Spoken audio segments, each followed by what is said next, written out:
Good morning, people of God throughout the whole world. You are welcome to Online Theology, titled to Know Your Faith. Our material is going to be taken from the Catechism of the Catholic Church. That's the material we are going to use. My name is Adibari Gabriel Jenfa. Before we go to the details of the teaching, I want us to pray. Mighty and ever living Father and the Son and the Holy Spirit. Amen. Mighty and ever living God, you are the God of light. You are God that rule in the affairs of men. Let your name be Lord, in Jesus' name. I will say light shine in darkness, and darkness cannot comprehend it. Lord, thank you because you say anywhere two or three people gather in your name, there you are in their midst. Let your name be Lord, in Jesus. I hand over this teaching Online Theology into your hand this morning. Take total control, Lord, in Jesus. Brother, I invite you especially to take total control, Lord, in Jesus, for in Jesus' empowerment and powerful name. I pray, amen. In the Father and the Son and the Holy Spirit. Amen. The continuation of what we have been teaching on the Know Your Faith, this Christian faith. Now, since it is Christian faith, we are taking the material we are using for this teaching is Catechism of the Catholic Church. So we are in the number 38, over figure 3, the knowledge of God according to the Church. So I want you to pay attention. Let me just give this warning. Please pay attention. We learn through the help of the Holy Spirit. Holy Spirit is the teacher of the word. So don't argue with the Holy Spirit. You can ask reasonable questions.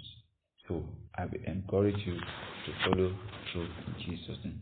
And also, if you have any challenge, any question, after you have read your Bible and compare it with your CCC, you are free to send me email on this platform. Just check my email, send any question. I'll be able to reply you in that regard. Pray God will help you in Jesus' name. But this is our Holy Mother. The Church holds and teaches that God, the first principle and last end of all things, can be known with certainty from the created world by the natural light of human reason. As brought in Romans chapter 1, 18 downward, 21 or further. It says, God has, let me put it in this way, God has hidden himself, his mystery in his creation. So, because if you study nation, if you look at nation, you see the mighty power, the wisdom of God behind creation. And God has hidden his mystery in the creation. So, that's why church believes that by our wisdom, by our knowledge, by our principle of natural knowledge, we can be able to see the God behind each creation. So that's what that means.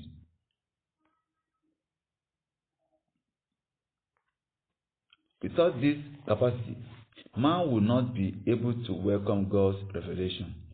Without our human reason, natural light of human reason.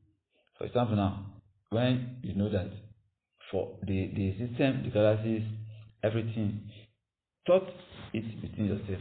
Like in St. Augustine say, query the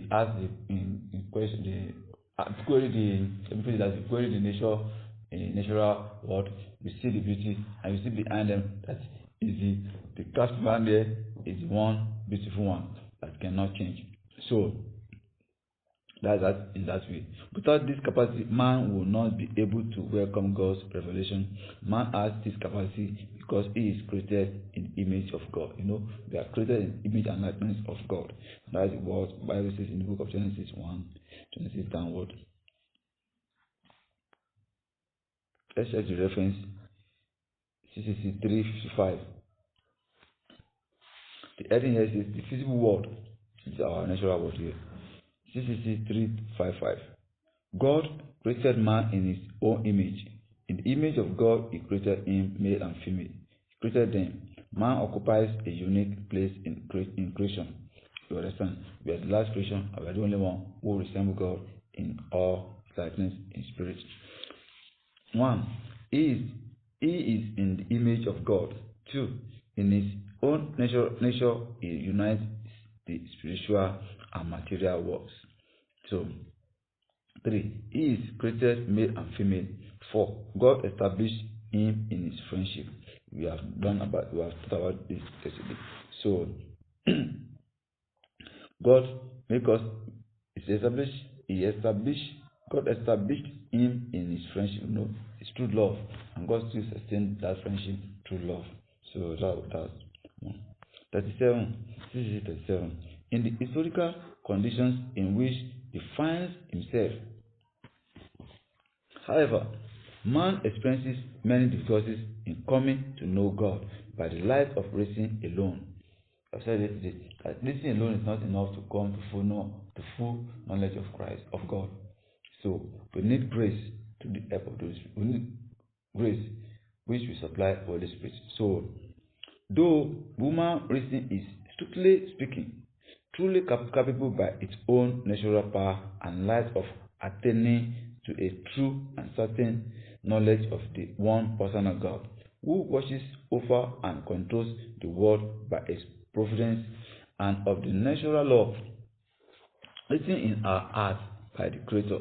Yet there are many obstacles which prevent reason from the effective and fruitful use of this inborn faculty.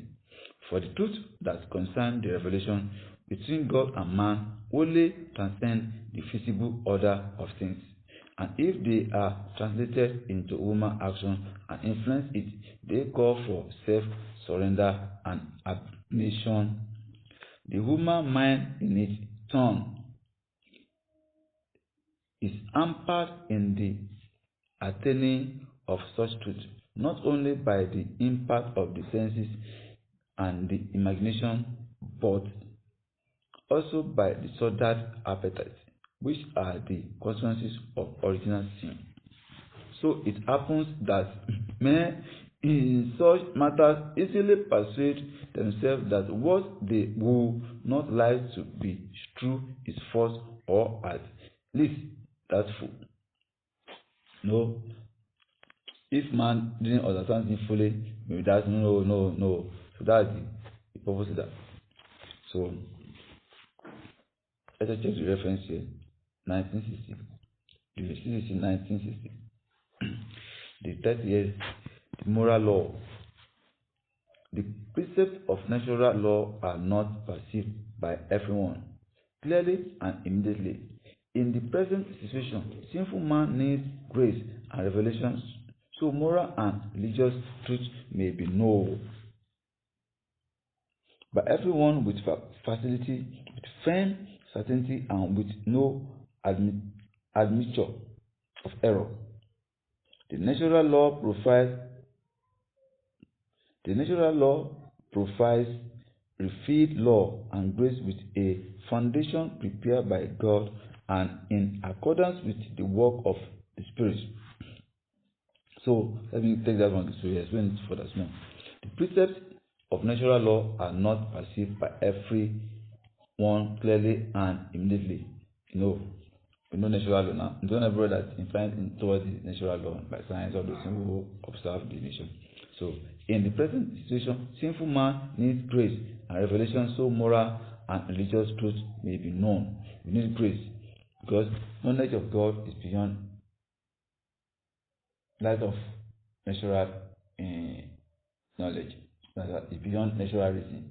So God is spirit. So we need grace to see beyond nature. That's what that one is saying. We need grace. By everyone with facility, with firm certainty, and with no admixture of error. Because if we limit our knowledge of God based on the nature, we won't get clear picture. Because nature enough can only introduce us to God. Can only reveal God because God is hiding in the nature.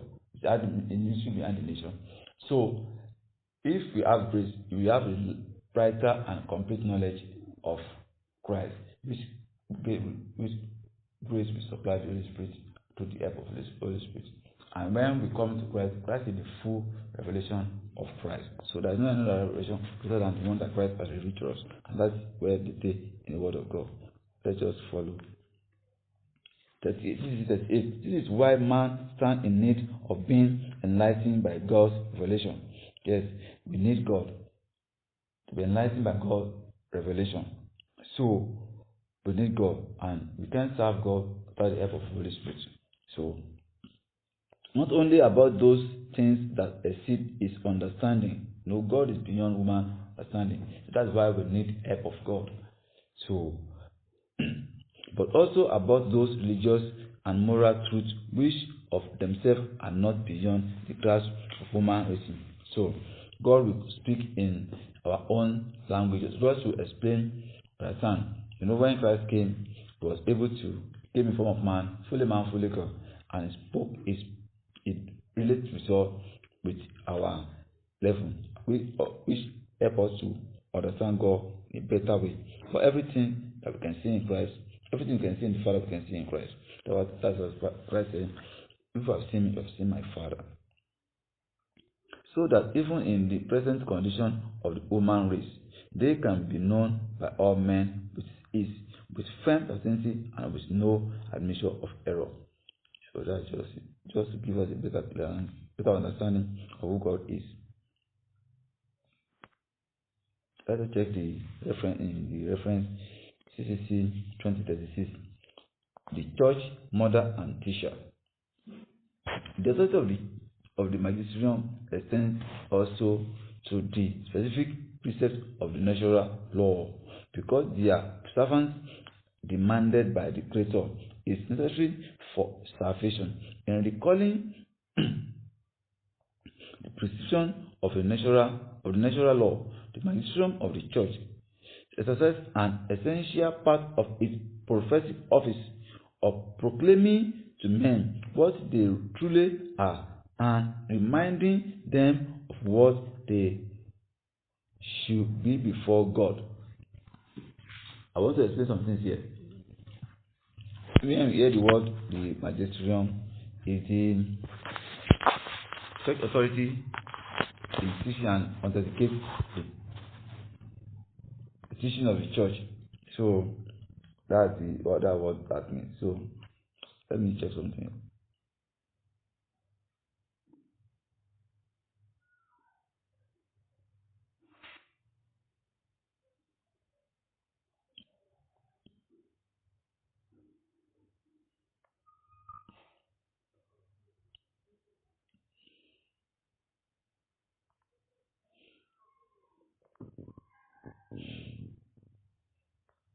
Sorry, I'm coming. I want to check.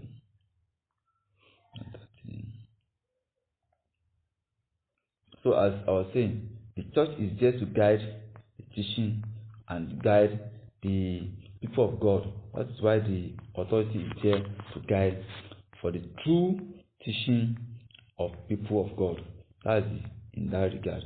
So that just to help people of God to know the standard of the word of God, so that they will not be misled. So the church is there to guide.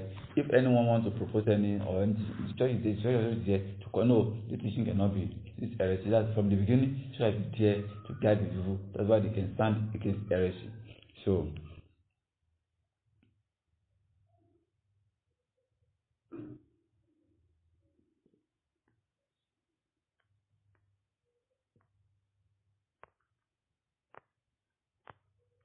number 4, how can we speak about God?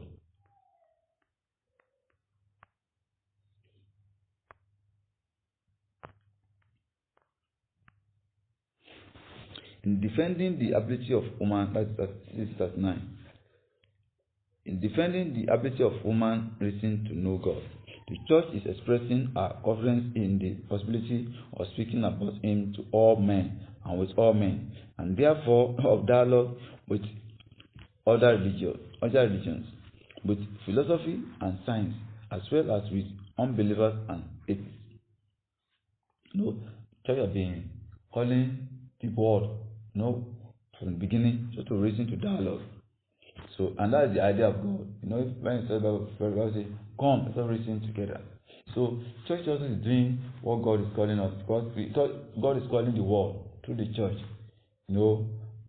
Christ is head of the church. So, the same thing that God has been doing from the beginning, church continuing to do it. So, to call the people of the world to reason together with God, so that they can be part of the body of Christ and they can grow.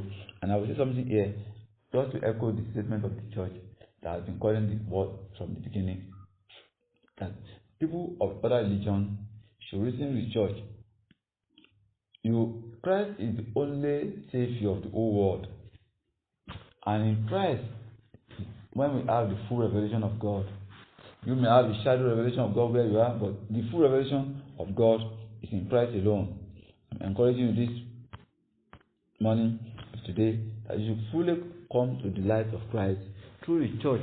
You can't save without the church, for Christ is the head of the church.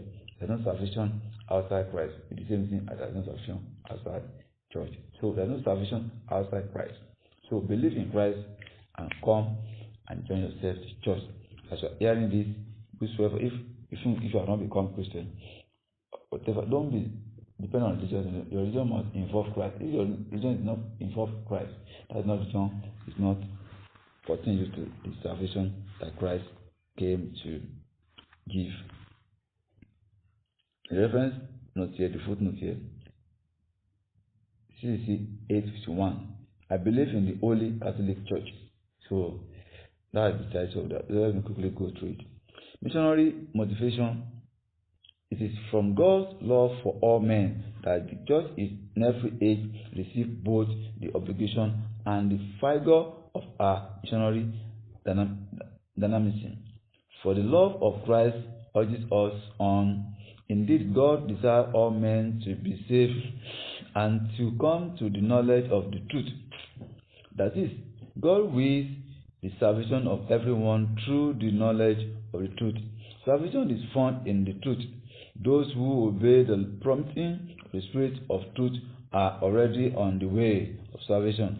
But the church to whom this truth has been entrusted must go out to meet their desire so as to bring them the truth, because she believes in God's universal plan for salvation. The church must be missionary. So that was it. And as this one was coming now, it's part of the work of mission. So just teach people the word of God throughout the world and bring people to Christ. And when we are in Christ, that's when we are saved. So until you are in Christ, you are not saved. And until you continue bearing the fruit that will last forever, God, that's when God is glorified. 40. Since our knowledge of God is limited, yes, we have said it, our knowledge of God is God. You can't know everything about God. You can't exhaust God. So our language about Him is equally so. Yes, so we can the human language is so limited to describe God. So because our language comes from our knowledge. So once our knowledge is limited about God, our language also is going to be the same. We can name God only by taking creatures as our starting point. Yes, because that's what we have around us. That's the way God wants to speak. You don't know apart from Christ who has come from heaven, has gone there. That's what Christ said. And in accordance with our limited human ways of knowing and thinking. 41. All creatures bear a certain resemblance of God to God, most especially man, created in the image and likeness of God. You have said that one, and God made us in His own image and likeness in the book of Genesis 1:26 to 30. The manifold perfection of creatures, their truth, their goodness, their beauty, all reflect the infinite perfection of God. You know, the truth, the goodness and beauty of what God has created reflect the infinite perfection of God. That it shows that God who made us is so mighty and perfect in His way. Consequently, we can name God by taking His creatures perfections as our starting point, as I've said.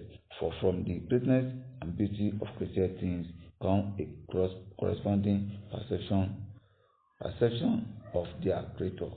So when you see a maker of any, like for example a phone, the phone is so smart and beautiful. You know the person who made that phone, or who created that phone is also smart and a genius in that regard. Book of Wisdom chapter 13 verse 5 says, for from the greatness and beauty of created things comes a corresponding perception of their creator. So that's what I want to say. Let's check other reference 2:13. Genesis 2:13. The heading here says God revealed his name. Genesis 2:13. The revelation of the ineffable name. Who am contains then the truth that God alone is. Yes. The Greek Septuagint, translation of the Hebrew scripture, and following it, the church tradition understood the divine name in this sense.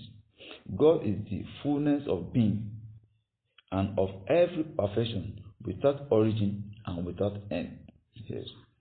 It has no beginning and has no end. All creatures receive all that they are and are from him, but he alone is his very being, and is of himself everything that he is. So he is all in all. That's the another I want to say. The second reference says CCC 299. The mystery of creation. So that because God creates through wisdom, his creation is ordered. You have arranged all things by measure and number and weight. The universe created in and by the eternal world, the image of the invisible God, is destined for an address to man himself, created in the image of God, and called to a personal relationship with God. Our human understanding, which shares in the light of the divine intellect, can understand what God tells us by means of his creation, though not without great effort and only in a spirit of humility and respect before the Creator and his work. Since the Bible says, God receives the proud from afar, but give grace to the humble. It's by the grace that you know God, and before you can receive that grace, you need to humble. You can't be in darkness and be priding that you want to be competing with God. You crumble yourself. So that is just it. Once you are hearing the word of God, quickly humble and obey and accept the word that's coming to you as the word of God, not as the word of man. So that is what I want to say there.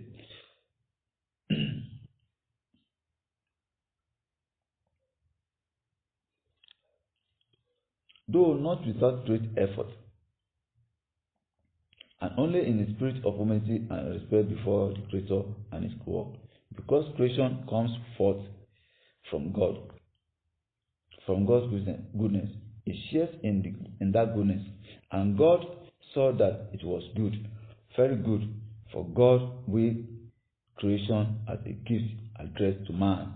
An inheritance is destined for and entrusted to him.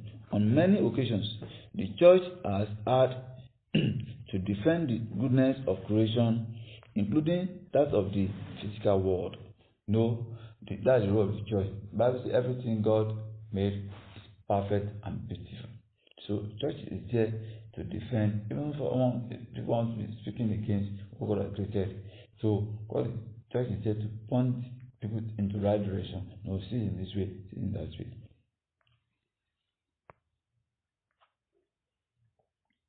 (42). CC 42.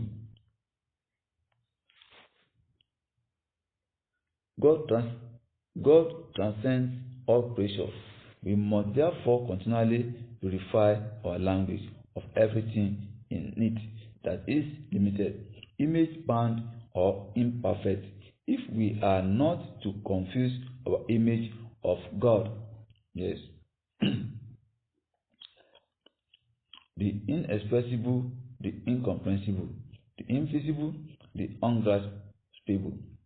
With our human representations, they have said we are limited in description of God. We are limited to describe. We have limited language, and our intellect cannot describe God in fullness. Through by the help of the Holy Spirit. Even God can be exalted. The perfect way to know God is to know God through the grace, not only intellect. So even with that, we can know everything about God. Only the one God wants us to know that what you know.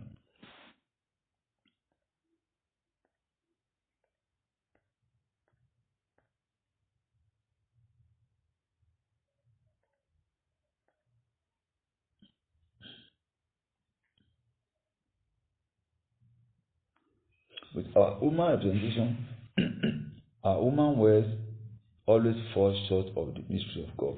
So we lack it. Our words, our words can describe everything about God. So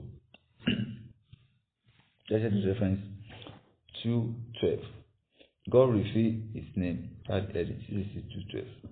Over the centuries, Israel's faith was able to manifest and deepen the realization of the riches contained in the revelation of the divine name. God is unique.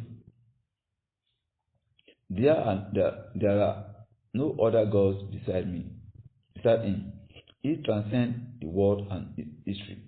He made heaven and earth. They wish they will perish, but you endure. They will all wear out like a garment. But you are the same, and your years have no end.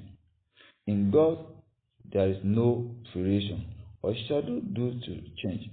That is, He is who is from everlasting to everlasting, and as such remains ever faithful to Himself and to His promises. So God is unchangeable changer. He remains unchangeable. Ancient of days, who will remain the same forever. That was just one more reference under the 42. The head of this one, the mystery of creation, CCC 300. God is infinitely greater than all His works. You have set your glory above the heavens. Indeed, God's greatness is unsearchable, but because He is the free and suffering Creator, the first cause of all that exists, God is present to His creation, inmost being. In Him we live and move and have our being. In the word of St. Augustine, God is higher than my eyes and more inward than my innermost self. So that's the first part is the statement of the last part is the statement of St. Augustine as I have quoted. And the second to that one, next to that one is the statement of Rapport in the Book of Acts, that in Him we live and move and have our being. So 43. 43. Admittedly, in speaking about God like this, our language is using human modes of expression. Because we are human, we can do without using. We express God's knowledge and God in our own human language. Nevertheless, it really does attain to God Himself, though unable to express Him in His infinite simplicity. Likewise, we must recall that between Creator and creature, no similitude can be expressed without implying an even greater similitude.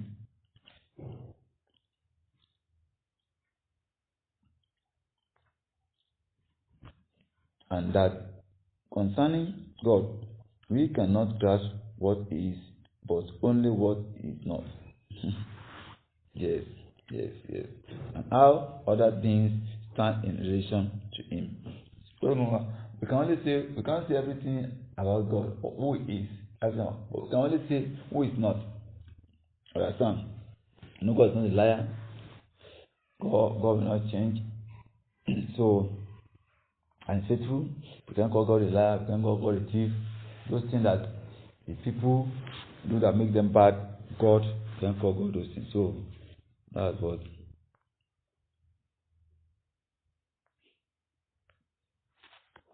So please check the reference here.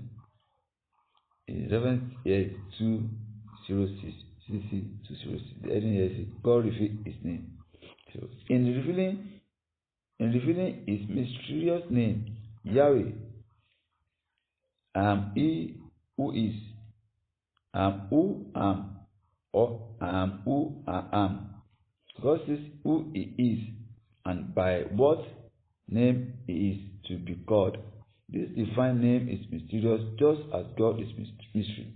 It is as one a name revealed and something like the refusal of a name. And hence it better expresses God as what He is, infinitely above everything that we can understand or see. He is the hidden God. His name is ineffable, and He is the God who makes Himself close to men. I said that it's God who initiated the call. God is looking for every man to be part of Him. So God is the one calling us to Himself. So He's the one who initiated the fellowship or the communion or relationship. So God is God of love, true love, because it's from His love that you are made.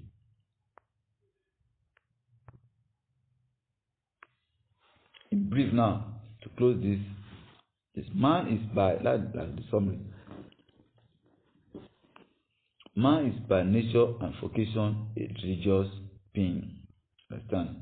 Coming from God, going towards God, man lives a fully human life only if he freely lives by his bond with God. Understand? Man is by nature and vocation a religious being. Understand?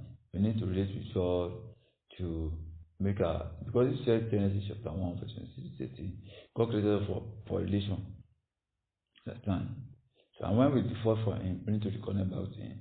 So that's the purpose of when we disconnect, when we sin, God look us and continue calling us. That's why Saint Augustine of people said, our soul is restless on, let me summarize, our soul is restless until we find rest in Him. So I know that's why from the beginning God has been calling man towards Himself. So, and that's the purpose of God creating man. For the 5, man is made to live in communion with God, in whom he finds happiness. Without God, our full life is not lived. We can't live fullness of life without God. So we can only live fullness of life in God. And without living our fullness of life, there is no happiness and joy. When I am completely united to you, there will be no more sorrow or trials. Entirely full of you, my life will be complete. St. Augustine, Confession 10, 28, 39, PL 32, 7, 25. 46. When he listens to the message of creation and to the voice of conscience, man can arrive at certainty about the existence of God, the cause and the end of everything. When man listens to the message of creation, the Bible says every day by day the message is going out, the creation, that giving glory to God in the book of Psalms. When man listens to creation, the message of creation, and to the voice of conscience, you have conscience now. So even listen to your conscience and the voice of creation by looking at the nature, so man can arrive at certainty about the existence of God. I said that's one of the cause of our teaching, and the cause and the end of everything. The cause and end of everything. So it's the one who made everything, and everything end in Him. 47. The church teaches that the one true God, our Creator and Lord, can be known with certainty through His works. We have said that one. So, by the natural light of human reason, yes, but we said that one is limited. We need the help of Holy Spirit combined with faith for us to have the full knowledge of God through Jesus Christ.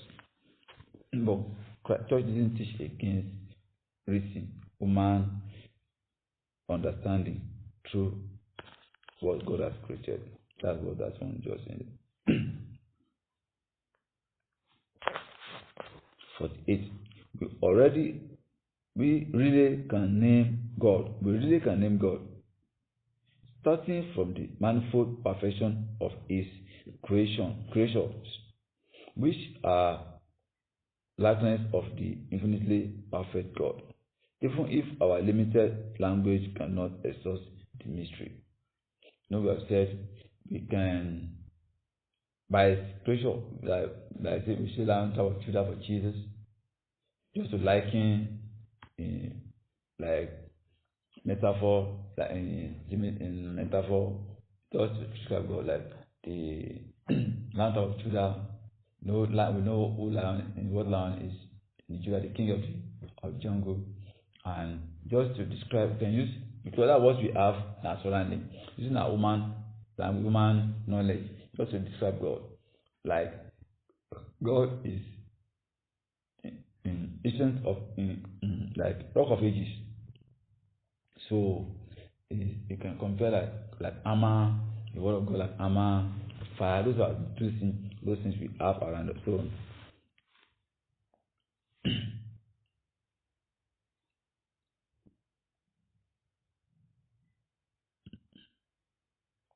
we really can name God starting from the manifold perfection of His creatures, yes, which are latent to the infinitely perfect God, even if our limited language cannot exhaust the mystery, yes. We are limited in language, cannot exhaust it. God is mystery. We can't exhaust God, we can't exhaust the mystery of God. So, like, for someone who is doing carpentry, we call him carpenter. So, for someone who's working with wood. So from there you are. God is, you can call him the maker of man, understand? The maker of heaven and earth. So we can name him through those things. So that's just 49. Without the creator, the creature vanishes. Yes. This is the reason why believers know that the love of Christ urges them to bring the light of the living God to those who do not know Him or who reject Him. That's 45. So that's 49. And that's where we are going to stop for today. So by tomorrow, we start from chapter 2. God comes to meet man. That's where we are going to start for the tomorrow. So let me ask this question. The word of God has come to you through this medium. The word of God is light. And what is your thought? What is your position? I will ask you to evaluate what you have heard and your perspective about the church, the Catholic Church. I said something earlier before I begin the teaching of the Know Your Faith. Need the faith of the church and need the faith of Christ, that Christ has handed over to the church. Anything against this is not going to stand. So ask yourself this morning, the word of God has come to you. How do you receive it? So guide yourself. I advise you to go and download the Catechism of Catholic Church. The one I'm using is Ascension. That's both Bible and Catechism, which is going to be helpful for you. So equip yourself. Don't be lazy about your faith. The most important thing for you is to do well. And you can't do well without God. So please make sure. Bible says we should not be successful in business, perfect in spirit. Bible also says study to show yourself approved. So you need to study to show yourself approved. It's when you eat good food that will be healthy. And eating the word of God make you stronger and healthy in the spirit. So I'm inviting you to God, to have a personal relationship with Jesus Christ. And it's going to be through your free will. Nobody can force you. It's going to be through your free will. And after you have given your life to Jesus Christ, I want you to join any nearby church to you. Identify yourself that you want to know Christ more and follow the teaching of the church to the end for you to bear the fruit that will last. So if you have not given your life to Jesus, if you have not given your life to Jesus Christ, I want you to say, Lord Jesus Christ, I believe in your birth, your sacrificial death, and your resurrection, and your blood has redeemed me. Thank you for this gift of salvation. Help me to end, give me the grace to follow to end in Jesus' name. Thank you, Jesus, for helping me and for saving me. If you have said that, follow the first advice I give before the prayer and join the church and follow the teaching of the church end. If you are backsliding, if you have separated from the church for some time, please quickly come back and realign with the church and follow the teaching of the church end in Jesus' name. Let me say this. The purpose of God and the will of God for the church is unity. The will of God for church is not denominations. So if you check the history of the church, separation was able to come in, or division was able to come in because of sin, which is caused by disobedience. So that area we should look into. We should not be disobedient to the word of God. When God is correcting us, we should be able to listen, and once you obey God, you bear fruit in Him. Pray God help in Jesus' name. Lord, thank you for today's know your faith. Let your name be glorified, Lord, in Jesus' name. Thank you because there's no one like you. Let your name, wonderful name, be glorified, Lord, in Jesus' name. Lord, your word has gone to the world. Let it profit people. Let it bring light to their hearts, and let your kingdom be established in their Lord Jesus. Thank you, Father, because you're God. For in Jesus' powerful name we are praying. In the Father and the Son and the Holy Spirit. Amen. Èṣù ò lè kọ́lé ti Jésù bó kọ́lé ń wówó. Èṣù ò lè kọ́lé ti Jésù o bó kọ́lé ń wówó. Èṣù ò lè kọ́lé ti Jésù o bó kọ́lé ń wówó. Èṣù ò lè kọ́lé ti Jésù o. Ìmọ́lẹ̀ dé, òkùnkùn paradà. Ìmọ́lẹ̀ dé, ìmọ́lẹ̀ dé, òkùnkùn paradà. Ìmọ́lẹ̀ dé. Káfárí sọ mí dọ̀tun, ìbànújẹ́ mi ti fò lọ. Gbogbo omijé mi ní Jésù nù kúrò. Káfárí sọ mí dọ̀tun, ìbànújẹ́ mi ti fò lọ. Gbogbo omijé mi ní Jésù nù kúrò. Let me explain the contextual meaning of the three songs I just sang now. As the first song says, it will call it Jesus. Devil cannot build his house where Christ is reigning. As I said, Christ reigning in your heart. If Christ is reigning in your heart, be pulling down the house the devil wants to build. Second one says, ìmọ́lẹ̀ dé òkùnkùn paradà. Christ is the light of the world. He has come into your heart, the darkness must disappear. The third one says, Káfárí sọ mí dọ̀tun, ìbànújẹ́ mi ti fò lọ, gbogbo omijé mi ní Jésù nù kúrò. Our salvation was perfected, was finished at Calvary when Christ died on the cross. So he says it's finished. That's where Calvary has made us new in Christ. So all my sorrows, all my tears, it has gone. Christ has wiped away my tears. Go and obey God's hand in Jesus' name. Thank you, Father. Thank you, Father. Thank you, Father. Thank you, Father. Thank you, Father. Amen.